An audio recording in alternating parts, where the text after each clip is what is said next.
শীতে খেজুরের রস, নলেন গুড়ের সন্দেশ, পিঠে পুলি, পাটিসাপটা, পায়েস আজও আছে।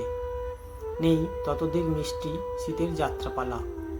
নাটুদার হাত ধরেই যাত্রা দেখা শুরু। তরুণ অপেরা শান্তি গোপালের আমি সুভাষ বলছি, রক্তে রাঙা তেলেঙ্গানা, লেনিন, নটসম্রাট দিলীপ চট্টোপাধ্যায়ের বাদশাহ আলমগীর, শাহজাহান, ঔরঙ্গজেব, খোঁড়া বাদশাহ, কত নাম ভিড় করে আসছে। ছিলেন স্বপন কুমার, মঞ্জরি অপেরার অচল পয়সা, সে কি ভোলা যায়? ভালো লাগা থেকে ভালোবাসা এবং যাত্রার প্রতি প্রেম আমার ছোটবেলা থেকেই। শিহরণ হতো মাইকিং শুনে। আজ রাত 10টায় চওড়াহাট ধানহাটি যাত্রা মঞ্চে অনুষ্ঠিত হবে 70 অপেরার যাত্রাপালা ঝুমুর মুরমুরমুর। অভিনেতাদের অনবদ্য অভিনয়ে হাততালি দিয়ে ফেটে পড়ত দর্শক। খড়ের ওপর ত্রিপল বিছিয়ে হতো দর্শক আসন, ফার্স্ট ক্লাস, সেকেন্ড ক্লাস আর স্পেশাল। স্পেশালের দর্শক অভিনেতাদের সামনে থেকে দেখতে পেতেন। সবচেয়ে মজার ছিল যাত্রার আগে কনসার্ট। বেল পড়লে শুরু হতো কনসার্ট, প্রথম, দ্বিতীয়, তৃতীয়। তারপর মঞ্চে আবির্ভূত হতেন অভিনেতা অভিনেত্রীরা। সেসব দিন আজ কোথায়? এরপর চাকরি পেয়ে চলে গেলাম হুগলিতে। ত্রিবেণী টাউনশিপের মানুষজন ছিল সংস্কৃতি সম্পন্ন। আবৃত্তি, নাচ গান লেগেই থাকতো।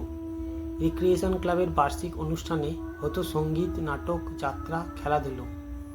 নাটকে অংশ নিয়েছি পরপর কয়েকবার। অভিনয় একটু সুনাম হলে আমার থেকে বয়সে অনেক বড় সহকর্মী বিনয়দা বললেন, এবারের যাত্রাপালায় তোকে নামাবো ভাবছি। শাহজাহানের জ্যেষ্ঠ পুত্র দারাশিকোর ছোটবেলার ভূমিকায় অভিনয় করবি। ছোটোখাটো চেহারা, এই প্রাপ্য। যাত্রা বরাবরই পছন্দের, রাজি হয়ে গেলাম। সঞ্জয় করবে ছেলেবেলার ঔরঙ্গজেব আর বিনয়দা শাহজাহান। পুরো টাউনশিপে ভেঙে পড়েছে যাত্রা প্যান্ডেলে। কনসার্ট শেষ, শুরু হলো যাত্রা। বিনয়দা একাই মঞ্চ কাঁপাচ্ছেন, দর্শকের হাততালি। এবার আমার আর সঞ্জয়ের প্রবেশ। আমার হাত পা কাঁপছে, কথা বেরোচ্ছে না। সঞ্জয় হাত ধরে টানছে, চল চল। আমার অনুপস্থিতি আন্দাজ করে নম্র গলায় শাহজাহান বিনয়দা বললেন, শাহজাদা দারাশিকো কোথায়?